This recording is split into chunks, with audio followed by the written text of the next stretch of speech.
এখানে এসেছি রহমত পাওয়ার জন্য না গজব পাওয়ার জন্য? এই জন্য আশা করছি আপনি আমার কথা মেনে নেবেন যে আল্লাহ আমাদেরকে ইবাদতের ভেতরে নিয়ে আসলেন প্রচন্ড গরমের ভেতরেও। বলেন আলহামদুলিল্লাহ।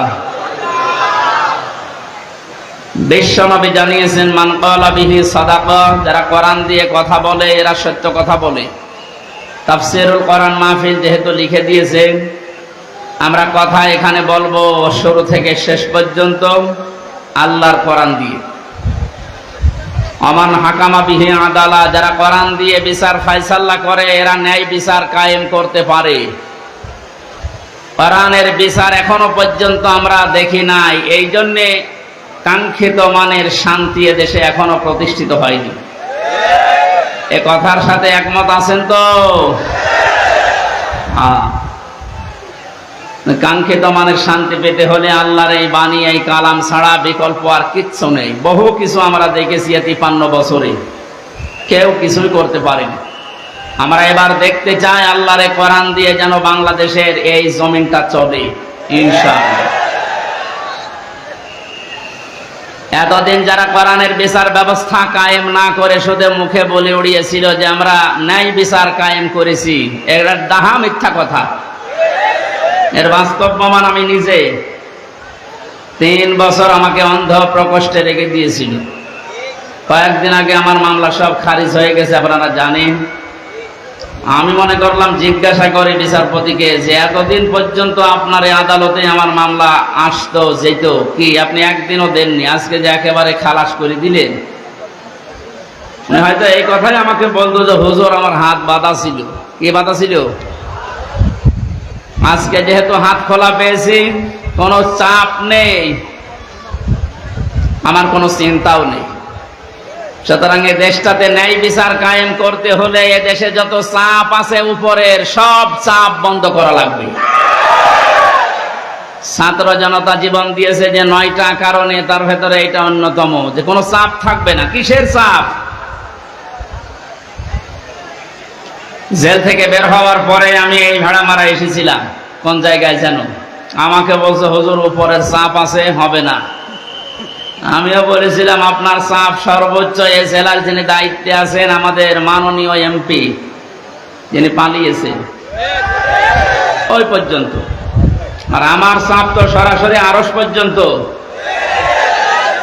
আরশ থেকে ঘোষণা এসেছে আল্লাহর পক্ষ থেকে, ইন্নাল্লাযীনা ইয়াকতুমুনা মা আনজালনা মিনাল বায়্যিনাতি ওয়াল হুদা মিন বা'দি মা বায়্যানাহু লিন-নাসি ফিল কিতাব উলাইকা ইয়ালআনুহুমুল্লাহ ওয়া ইয়ালআনুহুমুল লাঈনুন।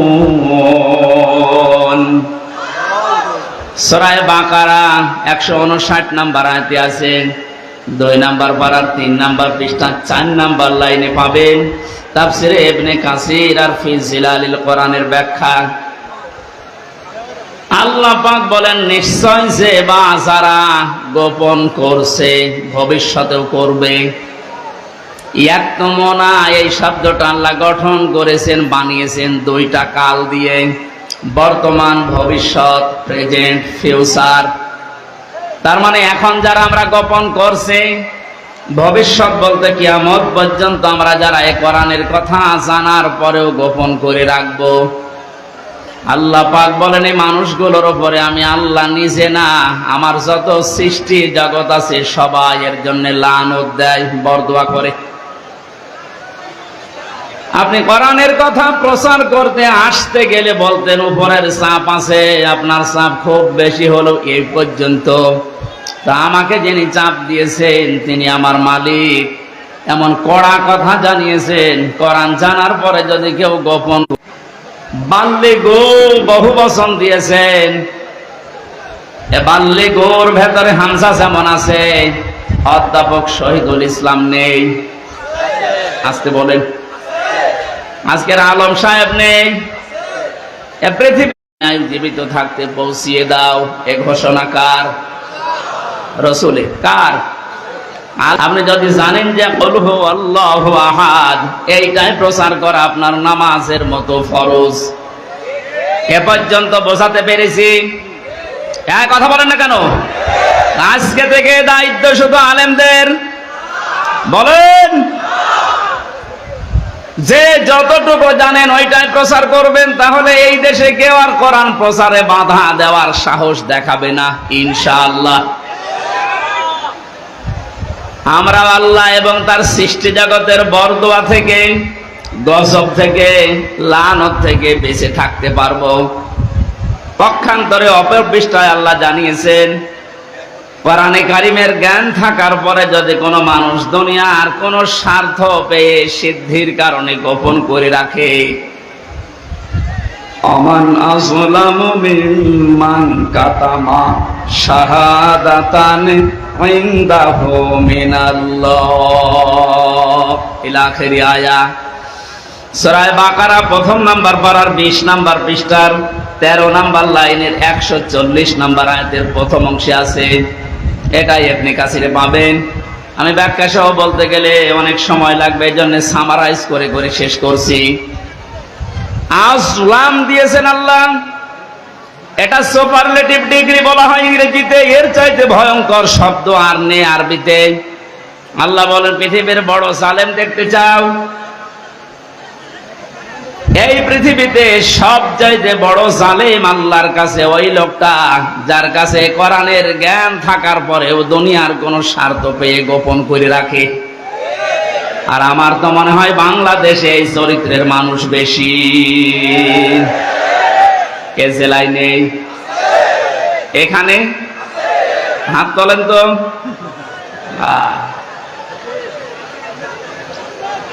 আপনি আল্লাহর ভাষায় বড় জালেম হয়ে উঠবেন কিয়ামতে। আমি সেদিন মিরপুরে জালেমের ব্যাখ্যায় বলেছিলাম, জালেম এই শব্দটা এত ঘৃণিত আল্লাহর কাছে, আল্লাহ নিজে জালেমদের বিরুদ্ধে মামলা দায়ের করবে।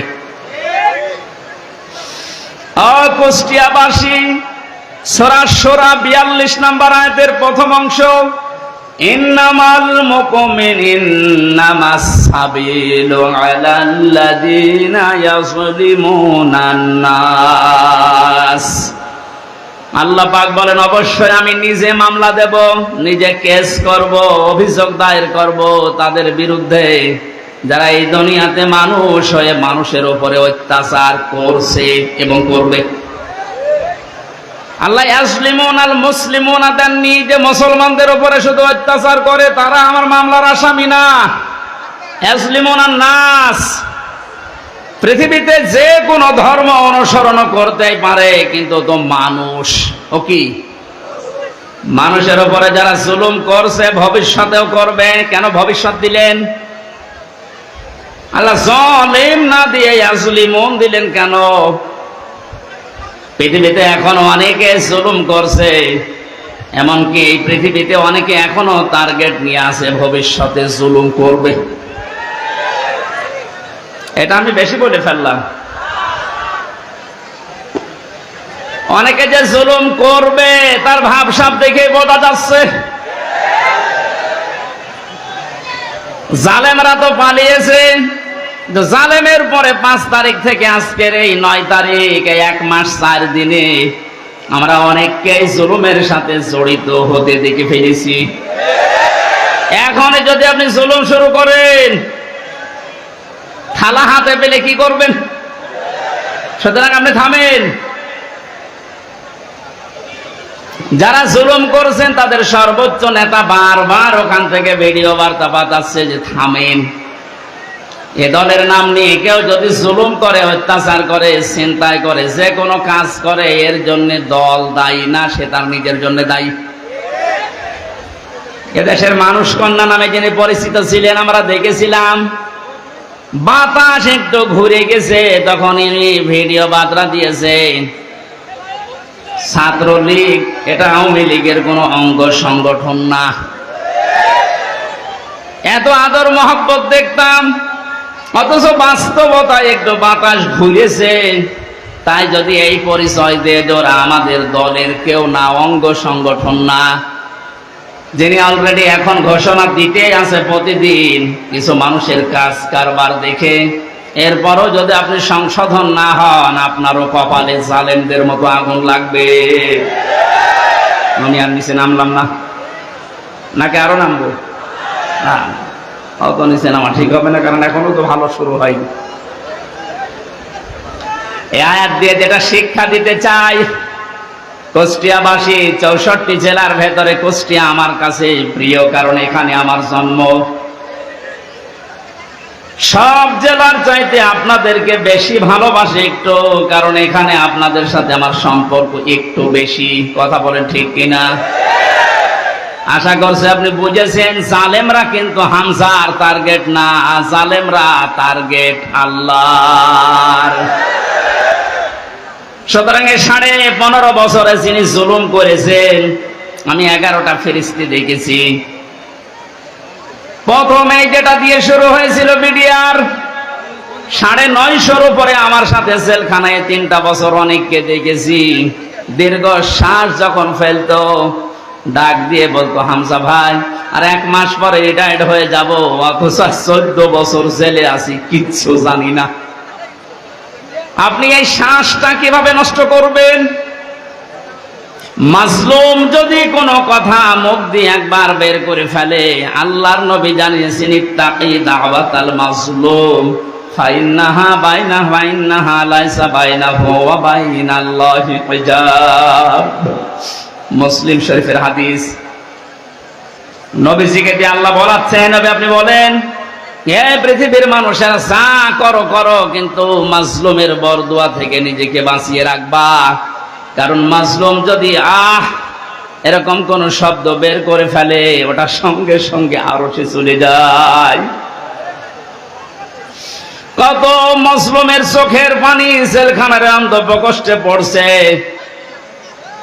এ পৃথিবীতে দেখলাম, এই বাংলাদেশ নামে একটা দেশ, এখানে 1628 জন মানুষ এই চেয়ারে বসে দায়িত্ব পালন করছে, মেন যারা। বাস্তবে দেখেছিলাম, এই 1628 জনের ভেতরে 1627 জনের হাত বাঁধা, একজনের হাত খোলা ছিল। একজনের হাত খোলা ছিল আবু সাইদের। হ্যাঁ, ওর হাত যদি খোলা না থাকবে, এভাবে করে দিল কি করে?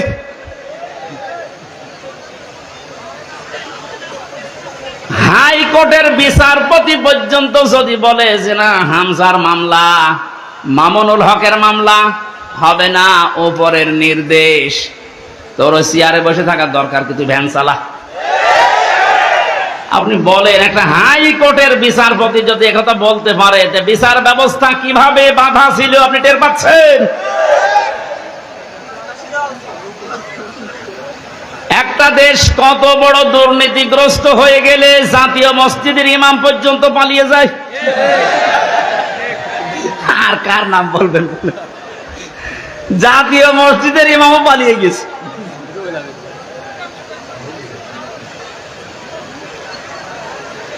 কুষ্টিয়াবাসী, আমি আবার বলছি যে মানুষগুলো, এই 1628 জন, এদের দোসর যারা, সব আল্লাহর মামলার আসামি। বাদী যত বড় হয়, মামলা তত কঠিন হয়। আমার মামলায় সরাসরি যেহেতু রাষ্ট্রবাদী ছিল, এই জন্য বহু চেষ্টা করার পরও কিছুই হয়নি।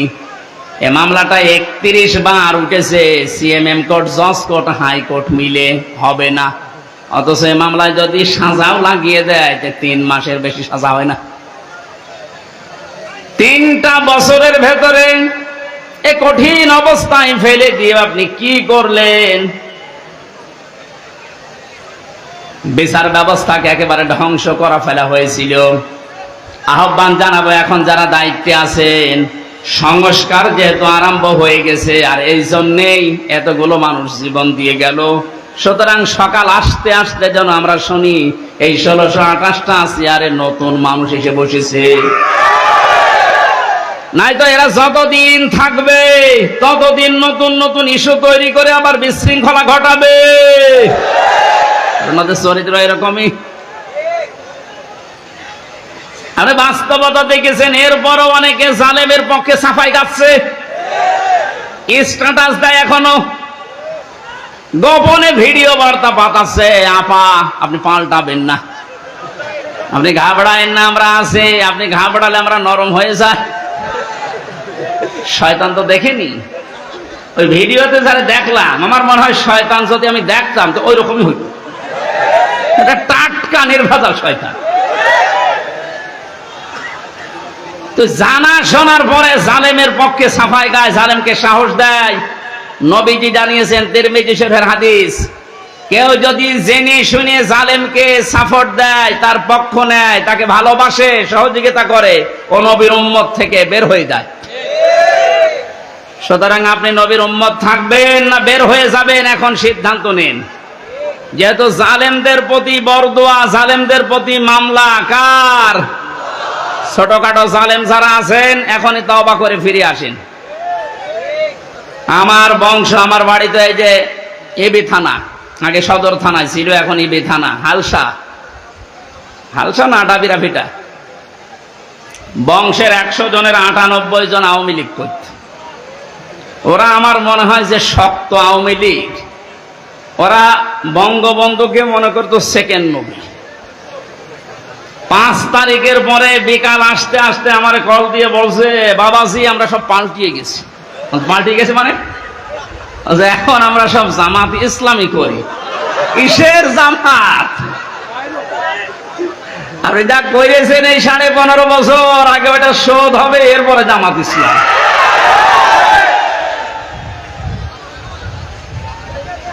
না তারপরেও এরা যাক সেকেন্ডে পাল্টিয়ে যে চলে গেছে। এই জন্য যারা ছোটখাটো জালেম আছেন, হালকা পাতলা, আপনারা আশা করছি ফিরে আসবেন, নয়তো মৃত্যুর গড়গড়ানি শুরু হলে জালেমদের কিন্তু আর কালেমাও নসিব হবে না। বেঈমান হয়ে আবাদান আবাদান চিরকালের জন্য জাহান্নামে থাকা লাগবে। কথা বলেন ঠিক কিনা? অন্তত অন্য জেলায় যাই হোক, আমার জেলা জাহান্নামে যাবে, আর আমি সারা দেশে আমি ঘর ছেয়ে বেড়াই, আর আমার ঘরের খড় নেই। না, এটা করা যাবে না। আমি আহ্বান জানাচ্ছি, আপনাদের বিবেককে কাজে লাগাবেন। জালেমদের পক্ষে আমরা কোনোদিন ছিলাম না, ইনশাল্লাহ সামনে কিয়ামত পর্যন্ত এই বাংলাদেশে জালেমদের পক্ষে আমরা থাকবো না ইনশাল্লাহ। কোরআনে কারিমের অনুষ্ঠানে যেহেতু এসেছি, কোরআন কিভাবে মানুষের কাছে উপস্থাপন করা লাগে এ ধরন আল্লাহ শিখিয়েছেন কোরআনে। ওইভাবে বলবো নাকি মন মতো বলবো? কোরআনে কারিম কিভাবে আপনি মানুষের সামনে উপস্থাপন করবেন, বর্ণনা দেবেন, 1500 বছর আগে আল্লাহ পাক ওটা আমাদেরকে শিখিয়েছেন। কিতাবুন উনজিলা ইলাইকা ফালা ইয়াকুম ফি সাদরিকা হারাজুম মিনহু লিতুনযিরা বিহি ওয়া যিকরা লিল মুমিনিন। বলেন আল্লাহু আকবার। সূরা আরাফ 8 নম্বর পারা 10 নম্বর পৃষ্ঠার 1 নম্বর লাইনের 2 নম্বর আয়াত। এটা তাফসিরে ফি জিলালিল কোরআনে ব্যাখ্যা আছে, সাইয়্যিদ কুতুব লিখেছেন। আল্লাহ পাক বলেন, নবী এই যে একখানা কিতাব, এটা আপনাকে আমি দিলাম, এটা যখন মানুষের সামনে আপনি বর্ণনা দেবেন, ব্যাখ্যা করবেন, তাফসির করে শোনাবেন, 2টা বিষয় খেয়াল করবেন। হারাজুম মিনহু লিতুনযিরা বিহি লিসাদরিকা, আপনার মনের ভেতরে যেন কোনো সন্দেহ, সংশয়, দ্বিধা, দ্বন্দ্ব, ভয়, ভীতি এগুলো আপনার মনে যেন না ধরে। ওয়া যিকরা লিল মুমিনিন, কোরআন এই দেশে, এই পৃথিবীতে মুমিনদের জন্য উপদেশ। আয়াতের ভেতরে হারাজন শব্দের ব্যাখ্যাটা ইম্পর্টেন্ট। এদিকে তাক। হারাজনের ব্যাখ্যায় আমি 2টা অর্থ পেয়েছি। হে নবী, আপনি যখন কোরআনের কথা বলতে যাবেন, অনেক মানুষ আছে না বোঝার কারণে আপনার উপরে মন খারাপ করতে পারে। এরকম মানুষ নেই দেশে? কথা বুঝতেছেন? কোরআন যেভাবে আল্লাহ উপস্থাপন করেছেন, যেভাবে তিনি বর্ণনা দিয়েছেন, ওই ফোর্সে যদি বর্ণনা দেওয়া হয়, অনেক মানুষের সীমিত জ্ঞানের কারণে ওই বক্তব্য বুঝবে না, সেটা উল্টা পাল্টা ধারণা আপনার উপরে আসতে পারে যে হুজুর মনে হয় রাজনীতি করছে। এরকম ধারণা দেশে নেই? দ্বিতীয় নম্বরে, আবহমান কাল থেকে এমন এমন নিয়ম নীতি মানুষ ইবাদত মনে করে পালন করে আসছে, যেটা আসলে ইসলামে নেই, কোরআনে নেই, হাদিসে নেই, কিন্তু মানুষ ইসলাম মনে করে পালন করে আসে। আপনি কোরআনের ব্যাখ্যা দিলে ওইগুলো টিকবে না, তখন ওই মানুষগুলো আপনার প্রতি মন খারাপ করবে। এর বাস্তব প্রমাণ এই যে মাজার আছে না, কিসার মাজার জানো, সে যে সাই হোক, কোথায় পেয়েছেন এসব মাজার? কিছু মানুষের মাজারের প্রতি এত মহব্বত, আমার মনে হয় বিশ্ব নবীর উপরও এত মহব্বত নেই। কিয়ামতের ময়দানে দুই প্রকার মানুষকে আল্লাহ সব চাইতে বেশি অপমান করবেন। তার এক নম্বরে দুনিয়ায় যারা মাজারের খাদেম ছিল, আরে কুষ্টিয়াতে দুই জায়গায় খাদেম বেশি, গোলাপ শাহ, লালন শাহ, আর জায়গা পান না খেদমত করার। কথা বলে না কেন? মাজার কেন্দ্রিক যদি ইসলাম হতো, এই পৃথিবীতে সর্বোত্তম মাজার হচ্ছে মোহাম্মদ রাসূলুল্লাহটা। ওখানে তো কাউকে আমি কোনোদিন টাকা দিতে, মোমবাতি দিতে, আগরবাতি দিতে দেখি না। কোন কারণে আপনি এখানে এই সমস্ত কাজ কারবার করেন? লা তাত্তাখিযুল কুবুর মাসাজিদা, কবরকে সেজদার জায়গা বানিও না। অথচ লালনের মাজারে যে দেখেন এখনো অনেকে সেজদা করে আছে। এইটা আমি একদিন গিয়েছিলাম, কিভাবে শিরিক চলছে। কোরআন দিয়ে হাদিস দিয়ে বললে বাংলাদেশে 48,000-এর মাজার, একটাও টিকবে না। আজকে দেখলাম দুইটা মাজার অলরেডি বড় বড়, যেগুলো সবচাইতে বেশি ইনকাম হতো, দেওয়ানবাগি আর ওদিকে 8 রশি ভেঙ্গে গুড়িয়ে দিয়েছে। শিরিক যে দেশে চলে, ওই দেশে আল্লাহর রহমতের দৃষ্টি আল্লাহ তুলে নেয়। আমার তো মনে হচ্ছে যেভাবে দেশ থেকে এখন শিরিক আস্তে আস্তে আরম্ভ হচ্ছে দূর হওয়া, আল্লাহর রহমত এই দেশটা আল্লাহ ভরে দেবে ইনশাআল্লাহ। কোন মৃত মানুষের প্রশংসা করা 3 দিনের উপরে জায়েজ নেই। ভালো করে শোনেন, আমি বানিয়ে বলছি। যত আপনজন হোক, মারা গেলে 3 দিনের পরে আপনি আর শোক পালন করতে পারবেন না। 3 দিন পরে শোক পালন করা জায়েজ নেই কারো কেউ মারা গেলে। হ্যাঁ, বিধবা মহিলা স্বামী মারা গেলে সর্বোচ্চ 3 মাস 10 দিন বিবাহ ছাড়া থাকতে পারবে। আপনার কি আত্মীয় হয় গোপালগঞ্জের ওই লোক? কবে মারা গেছে এতদিন পর্যন্ত আপনার শোকই যায় না।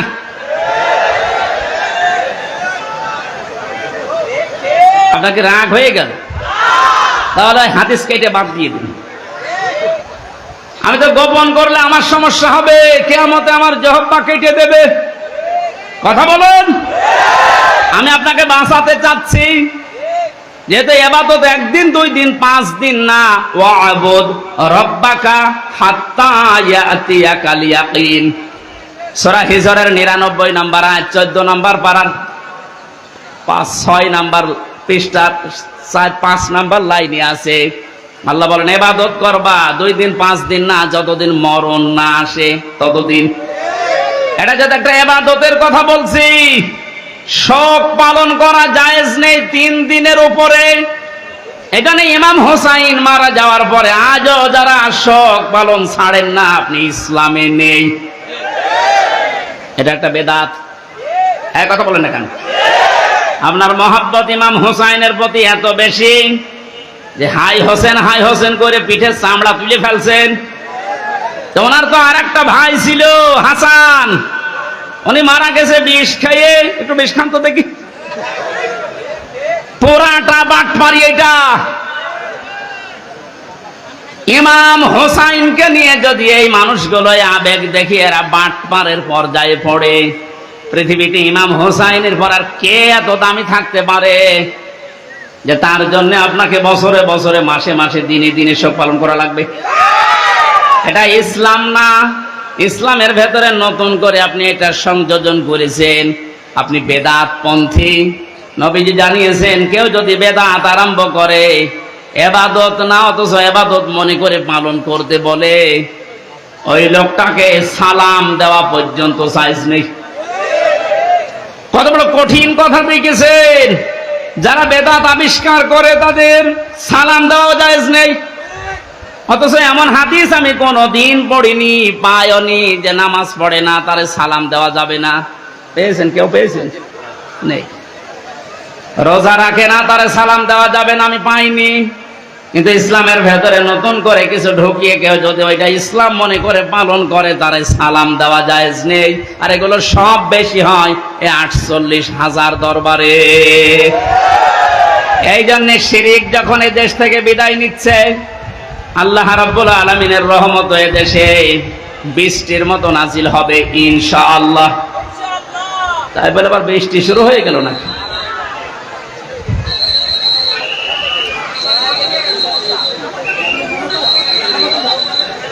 এই কারেন্টে ধরিস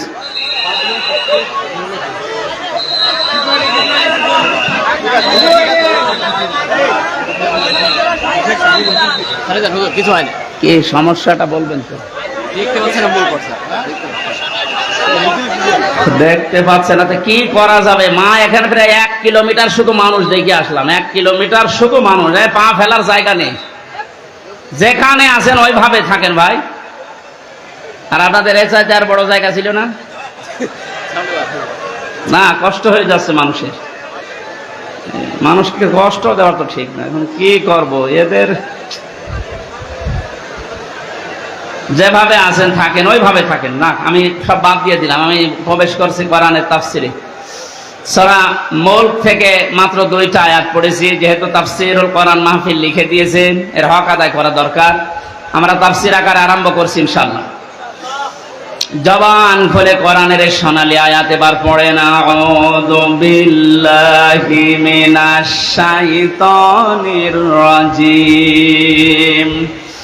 বিসমিল্লাহির রহমানির রহিম। তাবারাকাল্লাযী বিয়াদিহিল মুলকু ওয়া হুয়া আলা কুল্লি শাইইন কাদির। সূরা মুলক কোন সূরা? মুলক শব্দের শাব্দিক অর্থ রাজত্ব। মুলক মানে কি? আল্লাহ রাব্বুল আলামিন সূরা মুলক নাযিল করে 30টা আয়াত দিয়েছেন, 3টা রুকু দিয়েছেন। এর প্রথম 2টা আয়াতে আল্লাহ নিজের পরিচয় তুলে ধরছেন, নিজের বড়ত্ব, মহত্ব, আমিত্ব। কারণ আল্লাহ পাক নিজের বড়ত্ব তুলে ধরতে পারে, তাছাড়া দুনিয়ার কোন সৃষ্টি তার নিজের বড়ত্বের পরিচয় তুলে ধরতে পারে না। এই গুণটা শুধুমাত্র আল্লাহর। কারণ অহংকার করা, বড়ত্ব করা এটা আল্লাহর চাদর, ইজার। কেউ যদি অহংকার করে, বড়ত্ব দেখায়, সে যেন আল্লাহর চাদর নিয়ে টানাটানি করে। হাদিসে কুদসি, পৃথিবীর কোন সৃষ্টি যদি আল্লাহর চাদর নিয়ে টান দেয়, আল্লাহ তাকে জমিনে আছাড় দিয়ে অপমান করে। এর বাস্তব প্রমাণ এই 5 তারিখের আগে জালিমরা ধরাকে সারা জ্ঞান করে এমন কোন বিষয় নেই, বিভাগ নেই যেখানে ওরা অহংকার আর তাকাব্বুরি, বড়ত্ব দেখায়নি। আল্লাহ পাক ধরেছেন এমন কায়দায়, ওয়ালাহুম আযাবুম মুহিন।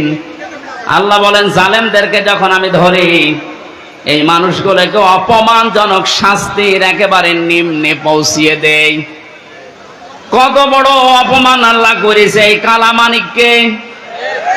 ওর বিসি পর্যন্ত উড়ে গেছে। আর কি দেখাবে আল্লাহ?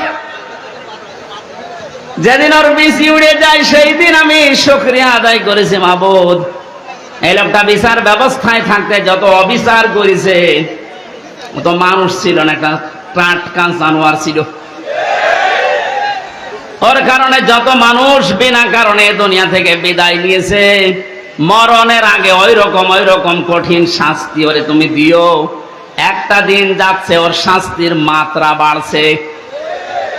এখন হাসপাতালের বেডে দেখেন পড়ে আছে। বেশি যেহেতু নেই, বাকি জিনিসগুলোর অবস্থাও মনে হয় নড়বড়ে। কথা বলে না কেন? জালেমদেরকে আল্লাহ এইভাবে ধরে, মরতে দেরি হবে জালেমদের। কোরআনে কারীম জানাচ্ছে লাহুম মিন জাহান্নামা মিহাদু ওয়া মিন ফাওকিহিম গাওয়াশ ওয়া কাযালিকা নাজিজিজ জালিমিন। সূরা আরাফের 41 নম্বর আয়াত। আল্লাহ পাক বলেন এই মানুষগুলোকে, হে নবী আপনি যখনই কবরে রাখবেন এই জালেমদের, ওদের কবরের উপরে আমি আল্লাহ জাহান্নামের আগুনের পোশাক দিয়ে দেব, বিছানাটাও হয়ে যাবে জাহান্নামের আগুনের। কারণ এইভাবে করে আমি জালেমদেরকে একটার পরে একটা শাস্তি দিতে থাকি। এজন্যে আল্লাহর যে বিষয়টা সাজে বড়ত্ব করা, অহংকার করা, এটা যেন কিয়ামতের আগে কেউ করবেন না। তাহলে আষাঢ় দেবে কে? আরো জোরে বলেন কে? আল্লাহ আষাঢ় দিতে পারে না? পারে না? বলেন। আরো দেখবেন কি আষাঢ় দেবে আপনাকে। আর 5 তারিখের আগেও আপনার যে দাপট ছিল, 5 তারিখে বিকাল 5টা বাজতে বাজতে আল্লাহ একেবারে মাটির সাথে মিশিয়ে দিয়েছে। ওনার বাড়ি দেখতে গিয়েছিলাম, যে দেখি ইট খুলে খুলে নিয়ে মানুষ চলে যাচ্ছে। ওর পরের দিন 6 তারিখে আমার অনুষ্ঠান ছিল ঝিনাইদা। শুনলাম ওখানে এক জালেমকে উলঙ্গ করে পিটিয়ে মেরে টাঙিয়ে রেখেছে। একটা মানুষের উপরে কত ঘৃণা জন্মালে লাশ পর্যন্ত পিটিয়ে টাঙিয়ে রাখতে পারে বলেন তো? এখানে এমন কোন জীবন যেন আমরা গঠন না করি যে পৃথিবীর কেউ কোনো আফসোস করে না আমি মারা গেলে। ফামা বাকাত আলাইহিমুস সামাউ ওয়াল আরদু ওয়া মা কানু মুনজারিন। এই পৃথিবীতে এমনও মানুষ বিদায় নেয়, তার জন্য আকাশও কাঁদে না, জমিনও কাঁদে না, ইন্না লিল্লাহ কেউ পড়ে না। আমাদের জীবন আমরা এভাবে তৈরি করব না। আল্লাহ এই জন্য বড়ত্বের কথা দিয়ে আরম্ভ করলেন। তাবারাকাল্লাযী বিয়াদিহিল মুলক। আল্লাহ বলেন বড়ত্ব বরকতময়, সম্পদশালী, শক্তিশালী, সব কিছু আমি আল্লাহর কুদরতি হাতের ভেতরে। ওয়া আলা কুল্লি শাইইন কাদির।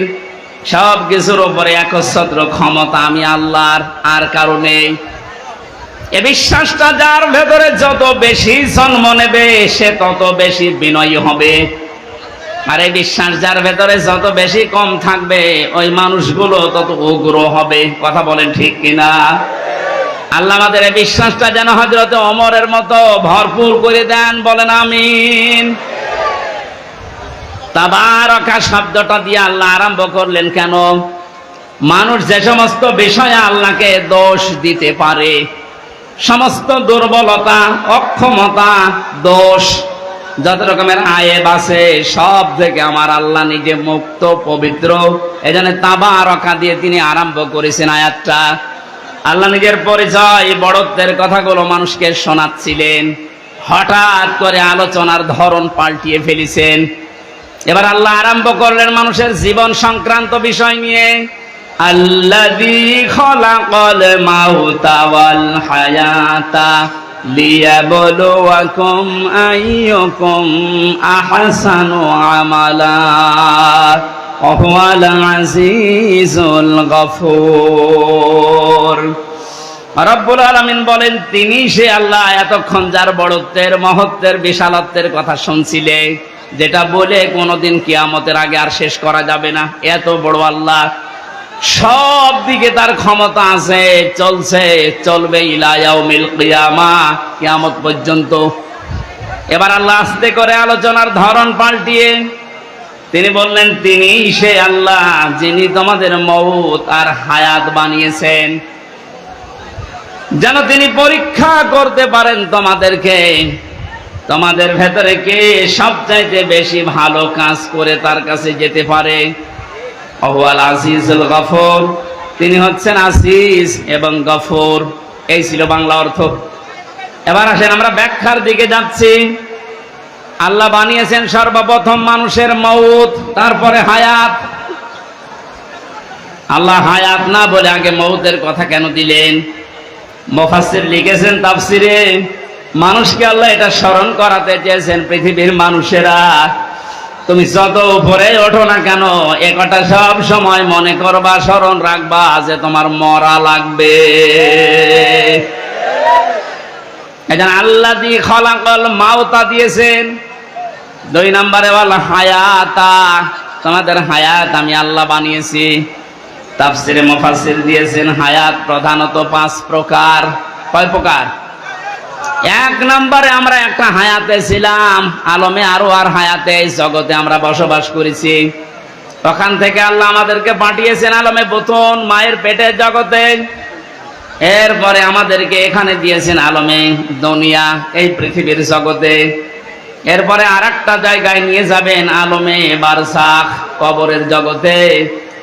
এরপরে সর্বশেষ একটা জগৎ আরম্ভ হচ্ছে, শুরু হবে, শেষ হবে না, আলমে আখিরাত।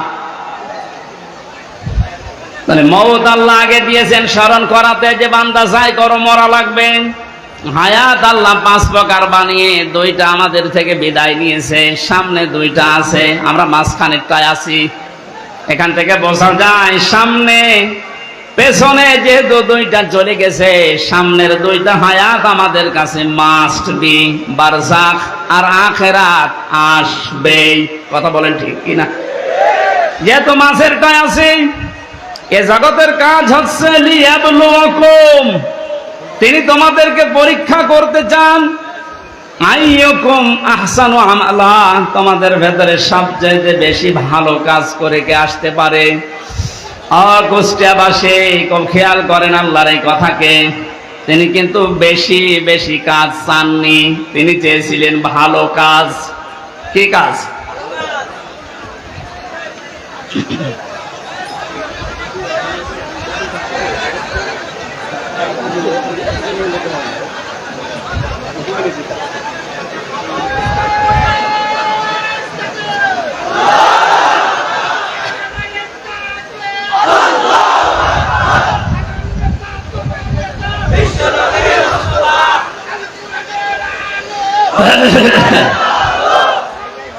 আলহামদুলিল্লাহ ভাই,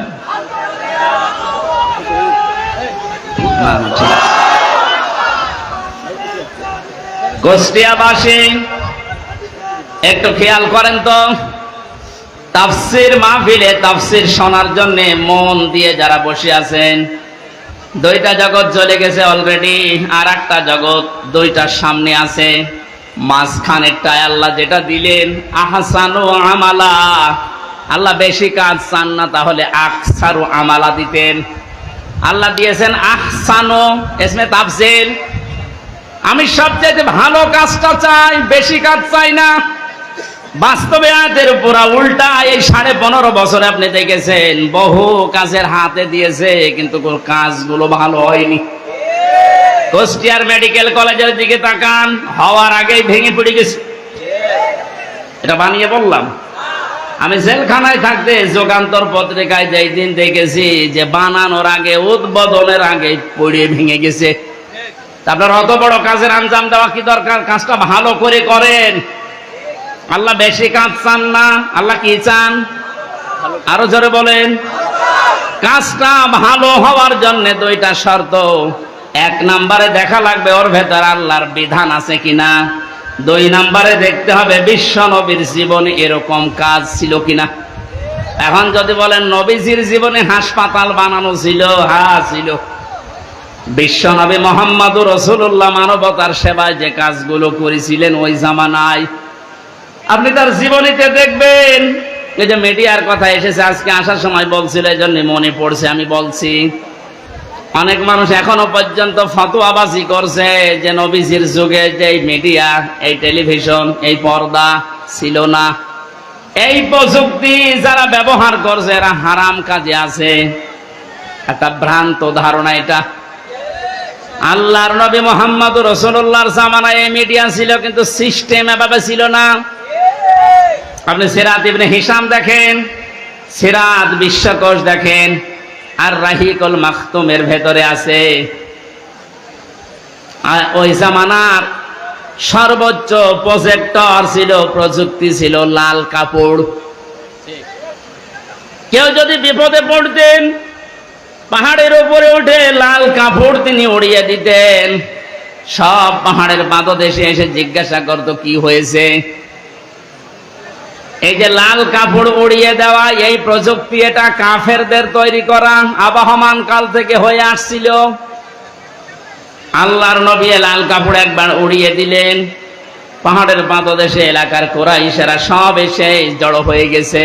ডাক দিয়ে বলে, ইয়া মুহাম্মদ, কোন বিপদ? নবীজি বললেন, হ্যাঁ বিপদ। এই পাহাড়ের পাদদেশে একদল সৈন্য বাহিনী আছে, এখনই তোমাদেরকে আক্রমণ করবে। তোমরা যদি সতর্ক না হও। সবাই এক বাক্যে জবাব দিচ্ছে, বলেন আমরা সতর্ক আছি, কি করা লাগবে আমাদের? তিনি তখন বিষয়টা উল্টিয়ে বললেন, আল্লাহর বান্দা বান্দিরা, আমি দেখতে পাচ্ছি আল্লাহর গজবের ফেরেশতারা এই পাহাড়ের পাদদেশে অবস্থান নিচ্ছে। তোমরা যদি আল্লাহর একত্ববাদ স্বীকার করে কালেমার স্বীকৃতি না দাও, এই মুহূর্তে তারা তোমাদের আক্রমণ করবে। কেউ কোনো কথা বলে নাই। নবীজির আপন চাচা আবুল আহাব সামনে একটা পাথর ছিল, ওটা হাত দিয়ে তুলে নবীজির দিকে যখন নিক্ষেপ করেছিল, ওর মুখ দিয়ে বের হয়েছিল, তাব্বা আলাকা আলিহাদা জামাতানা, ইয়া মুহাম্মদ, হে মোহাম্মদ, তুই এই কথা বলার জন্য আমাদেরকে এক জায়গায় করলি, তুই ধ্বংস হয়ে যা। বলেন নাউজুবিল্লাহ। এই যে ঘটনাটা 2-1 মিনিটে বললাম, আমি কি শিক্ষা পেলাম এখান থেকে? এই যে লাল কাপড় উড়িয়ে দেওয়া, এটা কাফেরদের তৈরি প্রযুক্তি। কথা বলেন না কেন? নবীজি যে এটা ব্যবহার করেছিলাম ইসলাম প্রচার করার জন্য না ইসলাম ধ্বংস করার জন্য? আজ এই মিডিয়াগুলো যদি ইসলাম প্রচারের জন্য ব্যবহার করা হয় 100% জায়েজ। এটা যদি ইসলাম ধ্বংস করার জন্য ব্যবহার করা হয়, এটা 100% হারাম। হ্যাঁ, এখানে একটা মাসলা আছে। পুরুষের জন্য যে সতরটা, এতটুকু আপনার জন্য টেলিভিশনে হোক, বাইরে হোক, পর্দায় হোক, জায়েজ আছে। ইমাম আবু হানিফা রাহমাতুল্লাহ আলাইহির মত অনুযায়ী একটা পুরুষের মুখমণ্ডল, হাতের কবজি, পায়ের পাতা, এতটুকু বাদ দিয়ে পুরা শরীর যদি ঢাকা রাখে, তাহলে একটা মহিলার সামনে আসলে আপনার গোনা নেই। আমি আবার বলছি মাসলাটা, একটা মেয়ে লোক যদি নিজের মুখমণ্ডল, হাতের কবজি, পায়ের পাতা খোলা রেখে চলাফেরা করে, দেখাশোনা করে, জায়েজ আছে, এর দিকে তাকানো জায়েজ আছে। কিন্তু যদি খাস পর্দা করতে চায়, হাত মোজা, পা মোজা দিয়ে মুখ ঢেকে শুধু চোখ দুটো বের করে, এটা সর্বোত্তম। কিন্তু বাস্তবতায় যদিও কর্মজীবনে সে বাইরে যেতে চায়, হাতের কবজি, মুখমণ্ডল, পায়ের পাতা খোলা রেখে ও কাজ কারবার করতে পারবে। এটা যদি আপনি সামনে দেখুন যেমন জায়েজ আছে, এ পর্দায় দেখলেও সেরকম জায়েজ আছে। এবার আসেন পুরুষেরটা। আল্লাহর নবী জানিয়েছেন একটা পুরুষের সতর হচ্ছে মা নাভি থেকে শুরু করে হাঁটু পর্যন্ত। এটা যদি ঢাকা রাখে, বাকি শরীরে কাপড় চোপড় নেই, তার দিকে তাকানো জায়েজ আছে না নেই? 100% জায়েজ আছে, কারণ সতর ঢাকা আছে। আমরা যেটা নিয়ে এসেছিলাম, এই যে আহসানু আমালা, এই শব্দটার ব্যাখ্যা করতে গিয়ে আমি পেয়েছি, আল্লাহ যেহেতু বেশি বেশি কাজ চাননি কোরআনে, ভালো কাজ চেয়েছেন। এখানটা একটা মাসলা আমি বের করেছি। পৃথিবীতে আমরা একটা বিষয় এখনো পর্যন্ত মনে হয় ক্লিয়ার না, মিজানের পাল্লা। শোনেননি নাম? মিজানের পাল্লা নাম শুনেছেন? এ জিনিস দিয়ে কি করে? আমল মাপে। কি মাপে? আরো জোরে বলেন। এখানে অধ্যাপক বসে আছে, অ্যাডভোকেট বসে আছে, আলেমরা বসে আছে। এই বিষয়টা ক্লিয়ার করব আজকে ইনশাআল্লাহ। কোরআনে কারিমে মাপার যন্ত্রের যে সমস্ত নাম আমরা পেয়েছি, ফাআম্মা মান সাকুলাত মাওয়াজিনুহু ফাহুয়া ফি ঈশাতির রাদিয়া ইলা আখিরি আয়াত। আল্লাহ পাক বলেন, কোন মানুষের সেকাল, ওজন এটা মাপ দেওয়া হবে যেটা দিয়ে, এটা যদি ভারী হয়, ওজন যদি বেশি হয়, তাকে সন্তোষজনক জীবন, তার মানে জান্নাতে তাকে পৌঁছিয়ে দেওয়া হবে। আমাদের দেশ, বিশেষ করে আমি বহু দেশ থেকে এই তথ্যটা পাওয়ার চেষ্টা চালিয়েছি। বাংলাদেশ, ভারত, পাকিস্তান, এই তিনটা দেশে একটু সমস্যাটা বেশি, এই যে মাপটা নিয়ে। আমরা মনে করি কিয়ামতের ময়দানে আল্লাহ মিজানের পাল্লায় আমাদেরকে ওজন দেবেন। আমাদের ওজনটা দেবেন কি বলেন তো? আমল। বলেন না কেন? আরো জোরে বলেন, আর একবার বলেন, আমল। আমল এটা আরবি শব্দ, বাংলা কাজ। আমল মানে কি এ পর্যন্ত বুঝেছেন কিনা বলেন? আমল মানে কি? আরো জোরে বলেন। এবার আমার প্রশ্ন অধ্যাপক সাহেবের কাছে, পৃথিবীর প্রতিটি জিনিস পরিমাপ করার জন্য আলাদা আলাদা যন্ত্র আছে। আমি যদি বলি স্যার এই স্টেজটা একটু মেপে দেন, এটা দাড়ি পাল্লায় তুলে দেবে। কি দিয়ে মাপবে? ফিতা দিয়ে। বলেন বলেন। যদি এখন বলি যে 1 কেজি চাল মেপে দেন, ওটা ফিতা দিয়ে মাপবে? কি দিয়ে? বলেন। এই যে এখানে পানি আছে, এই পানি যদি ওনারে মাপতে দেয়, উনি ফিতা দিয়ে মাপবে? এটার জন্য লিটার আছে, সিসি আছে। কথা বলেন না কেন? দুনিয়ায় যত জিনিস দেখবেন, প্রতিটি জিনিস পরিমাপ করার জন্য আলাদা আলাদা যন্ত্র আছে। আপনি যে এতক্ষণ বলছেন যে কিয়ামতে আল্লাহ মাপবে, আমল কি মাপবে? আমল মানে বলেন, কাজ মাপতে হয় দাড়ি পাল্লা দিয়ে, যে 5 কেজি কাজ। বলেন, আপনি বলেন। এই ধারণাটা আজ নিরসন করা লাগবে। ভুল ধারণায় আছি আমরা। এটা যদি আমার মনে হয় ক্লিয়ার হয়, অনেক বিষয় আপনার সামনে আজ স্পষ্ট হবে যে না, এগুলো আসলে ভ্রান্ত ধারণায় ছিলাম। আল্লাহ পাক বলেন আমি আমলের মাপ দেব কিয়ামতে মিজানের পাল্লা দিয়ে। কিসের পাল্লায়? মিজান মানে না না, আপনি কোন অভিধানে পাবেন না মিজান মানে দাড়ি পাল্লা। মিজান মানে মানদণ্ড। মিজান মানে কি? আমাদের হাইকোর্টের সামনে দেখবেন একটা দাড়ি পাল্লা টাঙানো আছে। ওটার নাম কি? ওটা সরকার টাঙিয়ে রেখেছে। 2 দিকে সমান সমান, নাকি একদিকে একটু ঝুলিয়ে আছে? 2 দিকে সমান কেন? সরকার দেশের জনগণকে বোঝাতে চায় এদেশের ইউনিয়ন থেকে শুরু করে জজ কোর্ট, হাইকোর্ট পর্যন্ত যদি কোনো বিচার না পাও, এ সুপ্রিম কোর্টে আসলে ন্যায় বিচার পাবা। এটা ন্যায় বিচারের প্রতীক।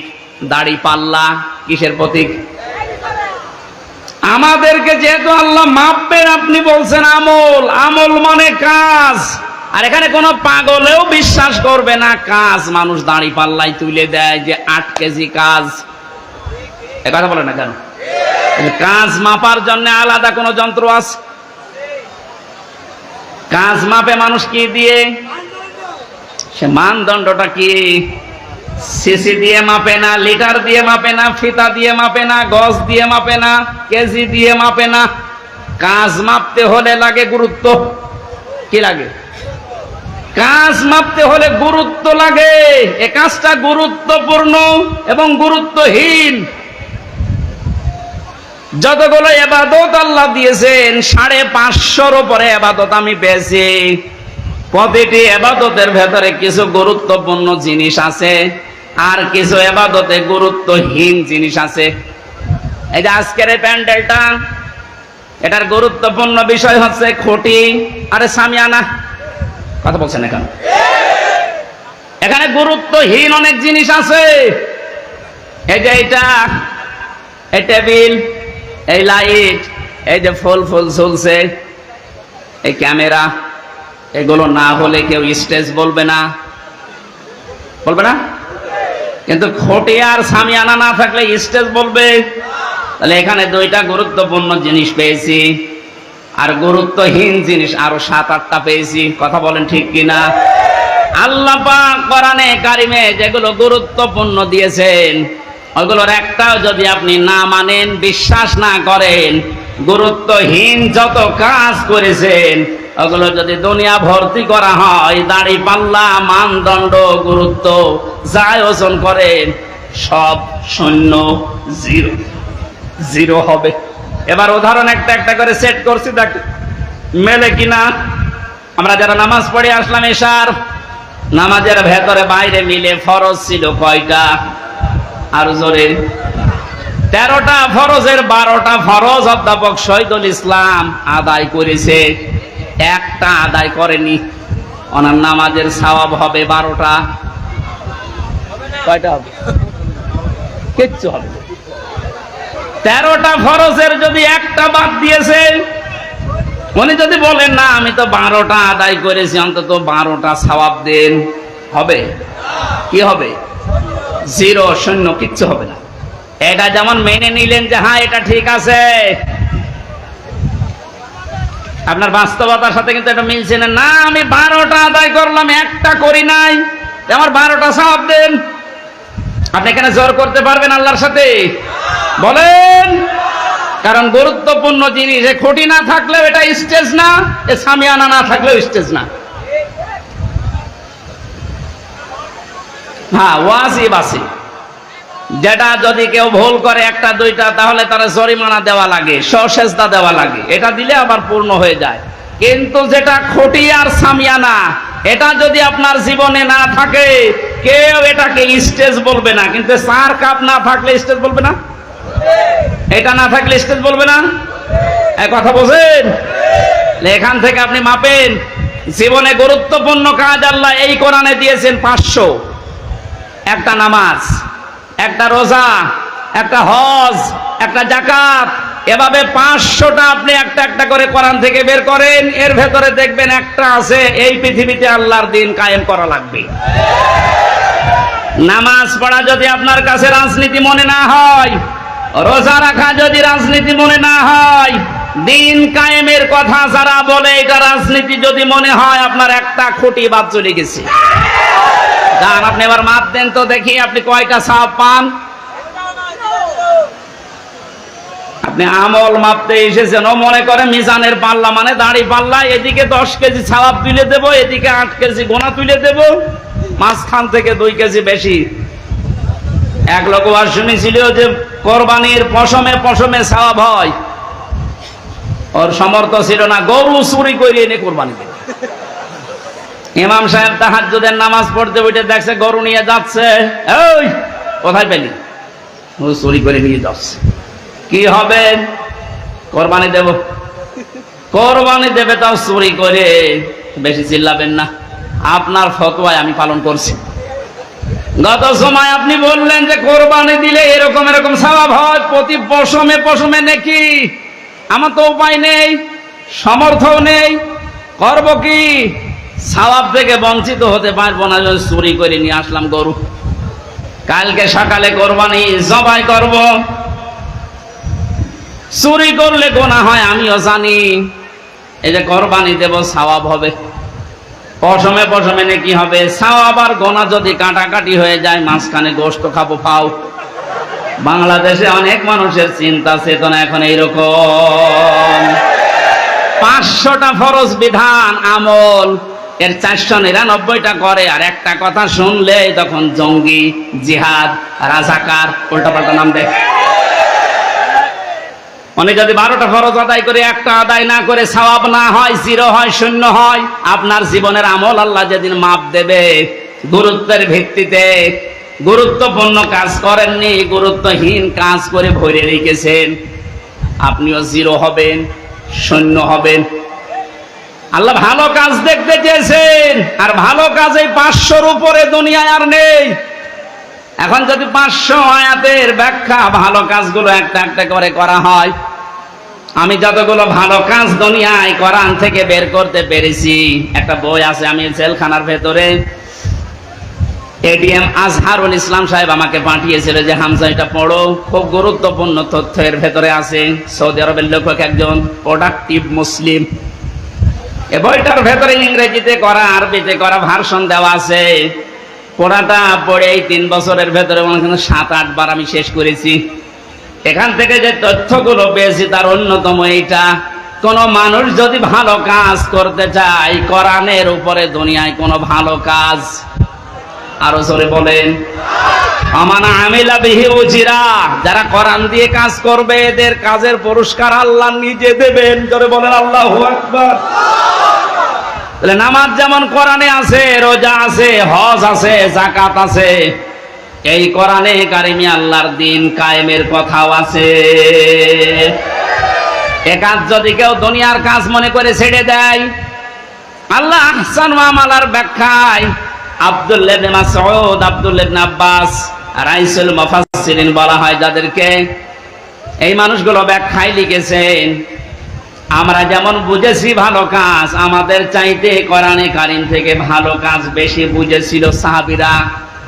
কথা বলেন না কেন? হযরতে মাস মুআযের দিকে তাকিয়েছেন, মাত্র 11 বছর 13 বছর, তারা কিন্তু আহসান ওয়া আমালা বুঝেছিল যে ভালো কাজ কোনটা। আমরা মনে করি ভালো কাজ মানে জিকির করা, ভালো কাজ মানে দরবারে যাওয়া, ভালো কাজ মানে জুব্বা গায়ে দেওয়া, পাগড়ি মাথায় দেওয়া, দস্তরখানা বিছিয়ে খাবার খাওয়া, হ্যাঁ ভালো কাজ। কিন্তু সব চাইতে ভালো কাজ আল্লাহর কাছে কোনটা, এটা আমাদের চাইতে ভালো বুঝেছিল সাহাবীরা। এই বলেন না কেন? বলেন, আর একবার বলুন। তাকান তাদের দিকে, কি বুঝেছিল তারা? এতটুকু বয়সে আল্লাহর দিন কায়েমের জন্য নিজের হাঁটুর উপরে, পায়ের গোড়মোড়ের উপরে ভর করে উঁচা হয়েছে, যেন আমি জিহাদের ময়দান থেকে বাদ না পড়ি।